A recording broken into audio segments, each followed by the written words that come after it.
A principios de los 90, México estaba por vivir uno de los momentos más trágicos de la historia.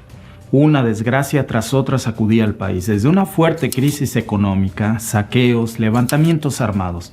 Pero para 1994, las elecciones presidenciales traían cierta esperanza de que el candidato del entonces partido oficial pudiera cambiar el rumbo de México. Nos referimos a Luis Donaldo Colosio. Pero esas esperanzas duraron muy poco, cuando a plena luz del día, en un mitin de campaña, el próximo casi presidente de México, Luis Donaldo Colosio, fue asesinado de 2 disparos, uno en la cabeza y otro en el estómago.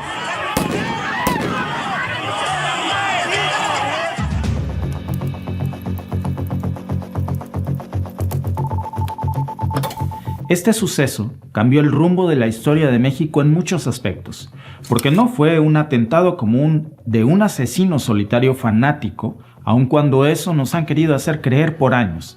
La muerte de Luis Donaldo Colosio se trató de un crimen turbio que hasta hoy sigue sin aclararse por completo. Aun cuando han surgido teorías diferentes, todas parecen ocultar lo más obvio en el pensamiento y en la memoria colectiva del país, con mentiras oficiales de que el asesino actuó solo, que era un guerrillero, que fue orquestado por un cártel. Pero los mexicanos siempre tuvimos ese sentimiento de lo que parecía obvio para todo el mundo, menos para las autoridades mexicanas de Procuración de Justicia, que el asesinato de Colosio fue un crimen de Estado. Y al paso de los años, las contradicciones de cada gobierno en turno fueron revelando que teníamos razón. Con 4 fiscales distintos, en un periodo de 6 años, un carpetazo hasta nuevo aviso y un expediente que fue revelado hasta hace muy poco tiempo, dejando al descubierto detalles sorprendentes y contradicciones que apuntan a un culpable mucho más grande. Pero ¿qué ocurrió realmente? ¿Quién asesinó a Luis Donaldo Colosio y por qué? ¿Y cuáles son las evidencias que ensucian a políticos de primer nivel? Yo soy Víctor y en este video te lo voy a explicar. Era el 23 de marzo de 1994. El entonces candidato a la presidencia del PRI, Luis Donaldo Colosio, llegó a la colonia Lomas Taurinas ubicada en Tijuana, cerca de la frontera con Estados Unidos, como parte de su gira de discursos.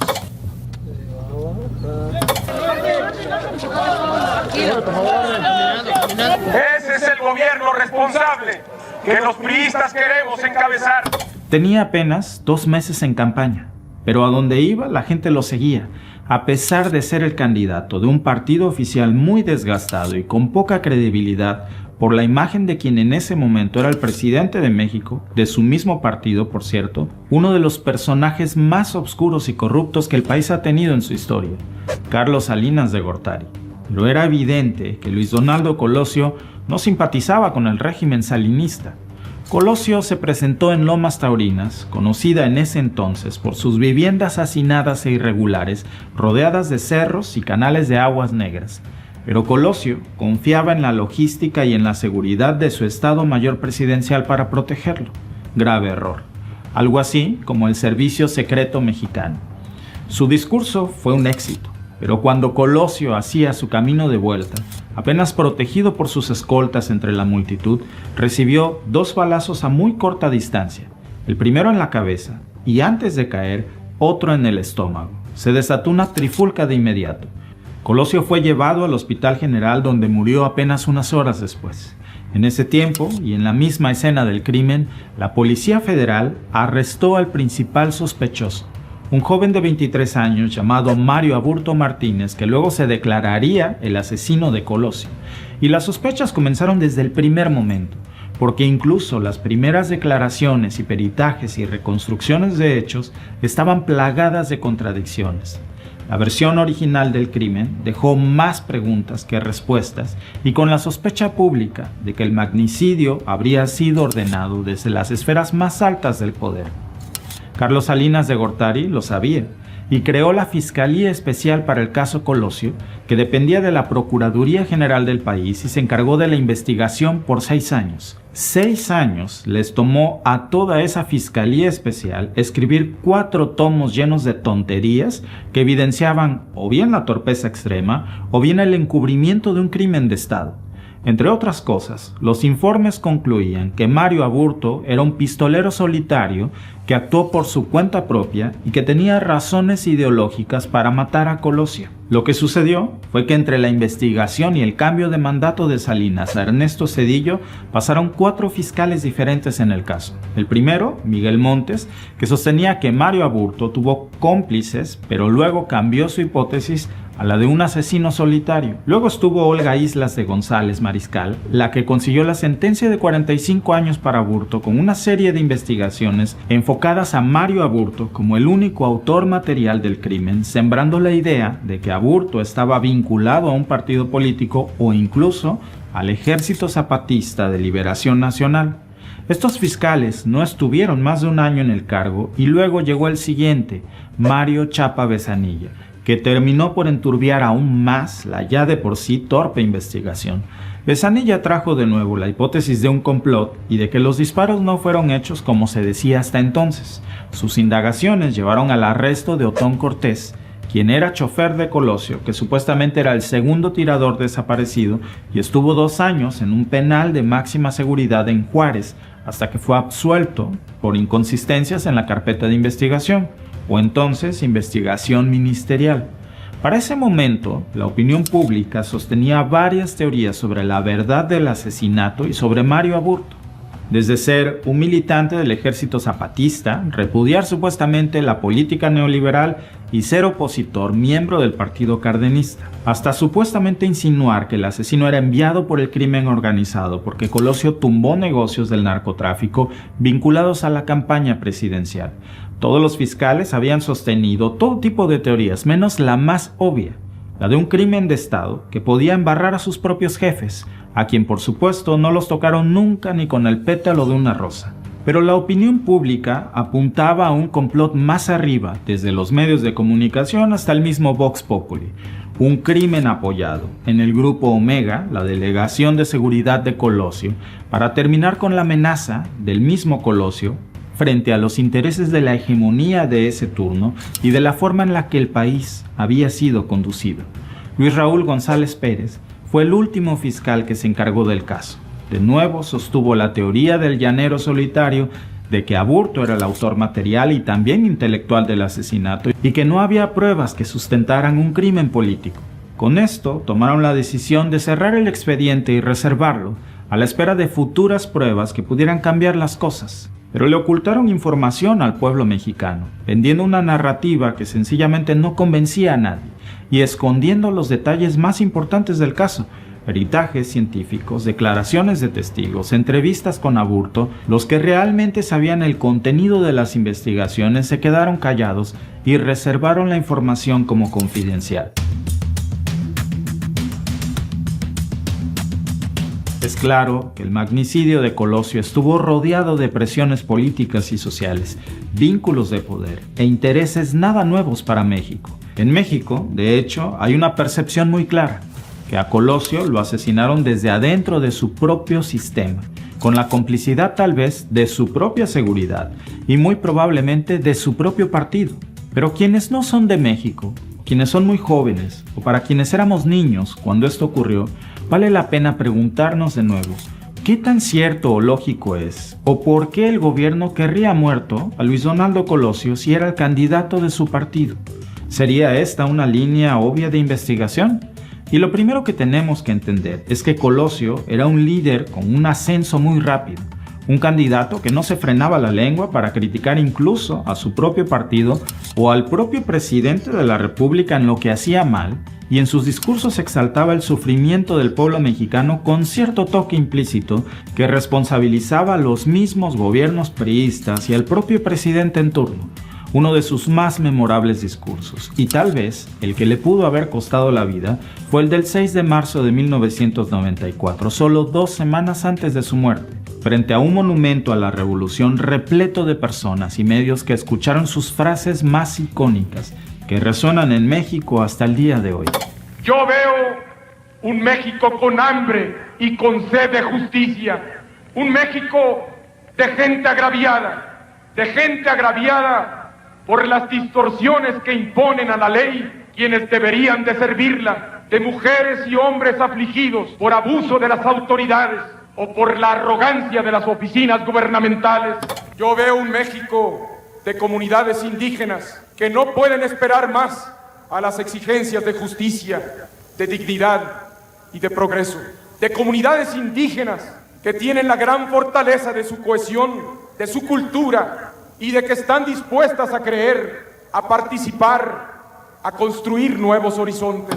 Como partido de la estabilidad y la justicia social, nos avergüenza advertir que no fuimos sensibles a los grandes reclamos de nuestras comunidades, que no estuvimos al lado de ellas en sus aspiraciones, que no estuvimos a la altura del compromiso que ellas esperaban de nosotros. La prensa y la opinión pública estuvieron de acuerdo en que ese discurso en particular provocó que se rompieran relaciones con el presidente Carlos Salinas porque no solo cuestionaba las decisiones que llevaron a una profunda crisis económica al país, sino que apuntaba a nuevas políticas y transformaciones totalmente opuestas a las de Salinas. Incluso algunos sostienen que el gabinete de Salinas presionó mucho a Colosio para que renunciara. Y es que debemos recordar que había muchas transformaciones nacionales en el país que si Colosio hubiera revertido, hubieran causado un gran revuelo para los intereses de grandes grupos en turnos, como por ejemplo las famosas privatizaciones que recientemente había hecho Carlos Salinas de Gortari.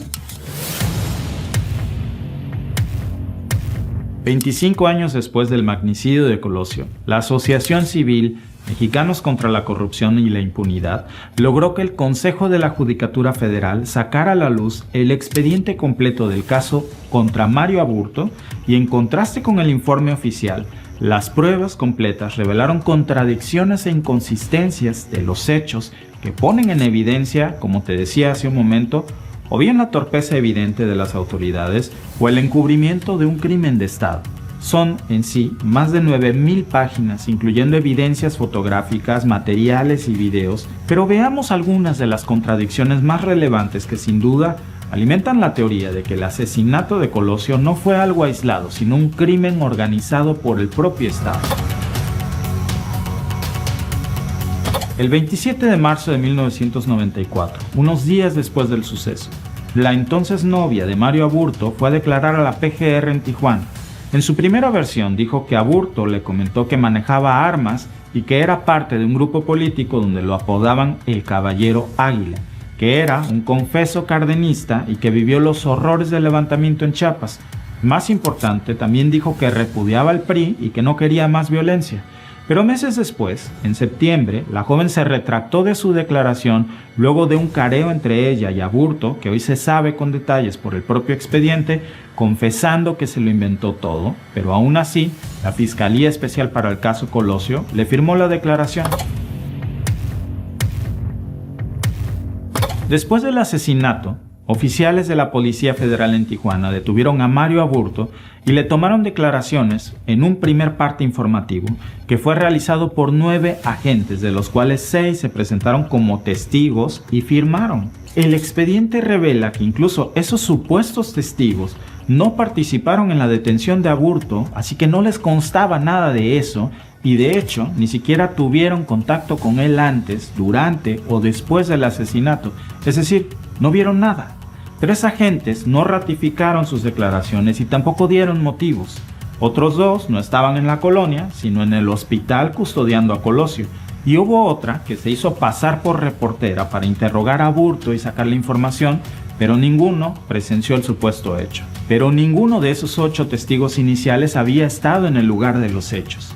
Los oficiales estaban bajo el mando del entonces subdelegado de la Policía Judicial Federal en Baja California, Raúl Loza Parra. Él dio las instrucciones a cada testigo y los hizo supuestamente firmar el parte. Para reforzar la idea de que Mario Aburto era un opositor radical, las primeras investigaciones apuntaron a crearle un perfil como tal. En sus primeras declaraciones supuestamente dijo que venía planeando atentar contra Colosio y practicaba en campos de tiro.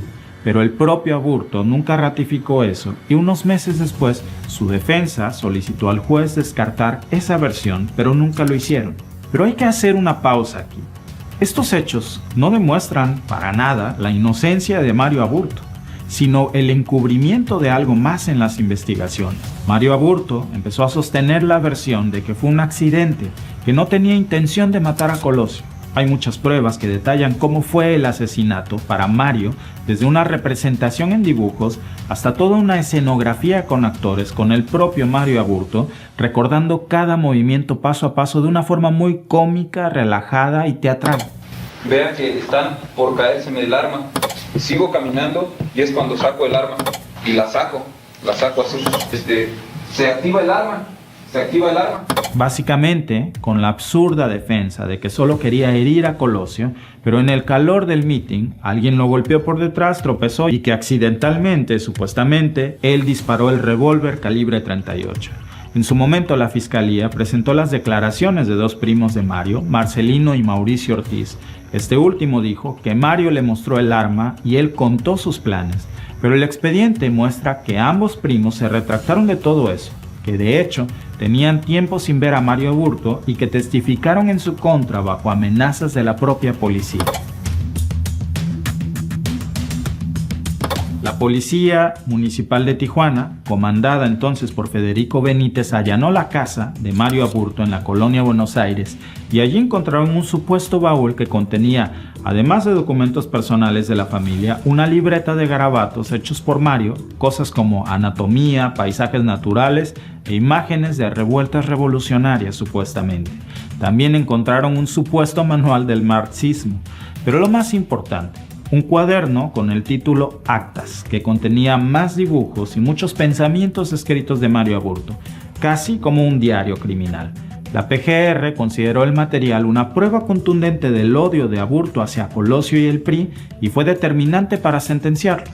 Pero el expediente revela documentos que se contraponen a eso. Primero, una declaración firmada de su primo, Mauricio Ortiz, explicando que el famoso libro de actas fue un regalo de Mario y que en realidad fue el primo el que hizo la mayoría de los dibujos.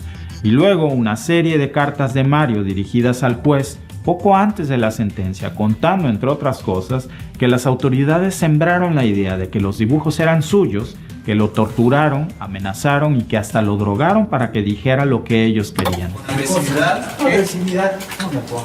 Tú hiciste. No soy agresivo. ¿Y por qué me desviaste tabique? ¿Torturaste? Fuiste. ¿Por qué me torturaste? Tú fuiste. ¿Me torturaste o no me torturaste? En palabras de Mario, estaba obligado, según él, a mostrarse como un asesino partidista y los testigos también estaban condicionados y de oponerse lo iban a matar a él y a su familia. En otra carta, conocida hoy por el expediente, Mario Aburto declaró que el propio Carlos Salinas de Gortari lo contactó por teléfono para negociar prometiéndole que él y su familia serían liberados a cambio de que se confesara falsamente como un militante de un partido opositor. Esto habría pasado supuestamente después de que uno de los judiciales lo torturara comunicándole por teléfono, según las declaraciones de Mario Aburto, a Carlos Salinas de Gortari. Esta declaración del asesinato de Colosio, que implica al expresidente de México, Carlos Salinas de Gortari, es visible en el expediente original y puedes incluso verla aquí en pantalla. En esa misma declaración, Mario Aburto sostiene que supuestamente le ofrecieron sobornos como la posibilidad de tener asilo político en Estados Unidos, lo que concuerda con los documentos de la familia encontrados en el famoso baúl. Básicamente, Mario Aburto insinúa con sus declaraciones que las altas esferas del gobierno estuvieron implicadas, si no intelectual, por lo menos en alguna presión detrás del asesinato de Colosio.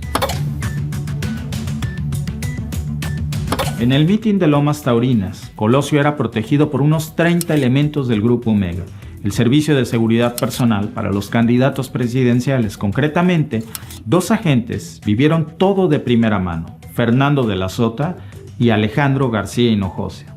Pero sus declaraciones se contradicen. De la Sota afirma que vio todo con claridad, que iba protegiendo el lado izquierdo de Colosio cuando Mario Aburto se acercó y disparó 2 veces. En cambio, Alejandro García dice que todo pasó tan rápido que ni siquiera pudo percatarse de quién dio el segundo disparo. Momentos después de que terminó su discurso, el licenciado Luis Donaldo Colosio Murrieta, y al haber recorrido aproximadamente unos 5 metros, escuchó una detonación. Observando que el señor de la Sota se aproximaba a un individuo de chamarra negra, portaba un arma tipo revólver en una de sus manos. y que por la velocidad de los acontecimientos no puede precisar en estos momentos en cuál de ellos. Además, según De la Sota, según el primer disparo, el cuerpo de Colosio cayó boca arriba, pero las pruebas criminológicas también en el mismo expediente encontraron que el cuerpo de Colosio realmente cayó boca abajo. Más adelante, el agente García Hinojosa contradijo su propia versión inicial para hacerla coincidir con la declaración de su compañero, diciendo que vio claramente la pistola en la mano derecha de Aburto y cuando la accionó 2 veces. Pero la cereza sobre el pastel es la declaración de otro miembro del grupo Mega, Héctor Javier Hernández, quien también acompañaba a Colosio en el mitin, y aseguró que en un momento, cuando la gente se estaba abalanzando sobre Colosio y él quiso interponerse, escuchó a Fernando de la Sota gritarle para que se alejara. Unos segundos después, mataron a Colosio. La versión oficial es que Mario Aburto actuó solitariamente, pero el expediente revela documentos, detenciones y peritajes que animan a pensar todo lo contrario.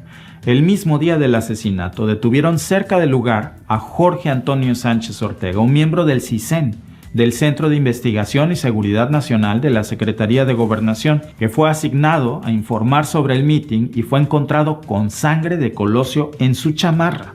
Sánchez Ortega asegura que no vio el asesinato ni interactuó con Colosio, sino que fue manchado supuestamente por una persona que transportó su cuerpo. Más importante aún, aseguró que no iba armado al mitin, pero más adelante los estudios químicos completados hallaron rastros de plomo y bario en sus manos, cosa muy poco improbable si no hubiera accionado un arma de fuego.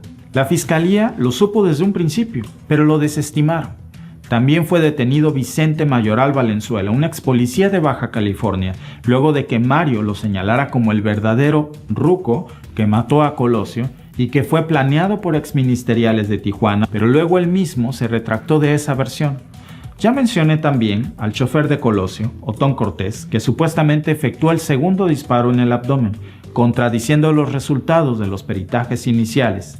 Estuvo preso un par de años, pero al final salió libre por falta de evidencias en la investigación. Cortés también fue un chofer de otros políticos del PRI, y él mismo era un miembro local, pero nunca tuvo un contacto personal de la seguridad presidencial con Colosio. De cualquier forma, la participación o no de un segundo tirador sigue siendo hasta el día de hoy todo un misterio. Han pasado 28 años desde que asesinaron a Luis Donaldo Colosio, y su crimen sigue impune. Impune para los autores intelectuales y muchos otros autores materiales que seguramente estuvieron implicados a todas luces en lo que fue un crimen de Estado. Yo soy Víctor y te veo en el próximo video.